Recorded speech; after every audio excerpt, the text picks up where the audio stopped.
Hi everyone, welcome back to the channel. In today's video, I'm going to show you exactly how to fix Audio Technica AT LP60XBT no sound in 2026. So in order to fix it, the very first thing that you need to take a look at is the back of your turntable. You need to set the switch to line if you are using powered speakers or Bluetooth outlet. If it is an phono without a preamp, you will get a little or no sound. Afterwards, you need to also check your Bluetooth connection. Just make sure that the turntable is paired to your speaker or the headphones. You can reconnect it if needed and ensure that the audio device is selected.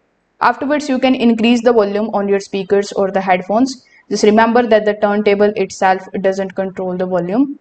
If you are using a wired setup, you just have to check your RCA cable and make sure that they are firmly connected to the correct input on your speakers or amplifier. After that, you can turn off the turntable, wait for a few seconds and the turning back on, and then simply repair the Bluetooth and test it again. So this particular step is going to reset the Bluetooth connections and some of the default settings. So after it, you can reconnect it with the Bluetooth and then you can try again. So if this video helped you out, make sure that you like this video and subscribe to the channel. Thanks for watching.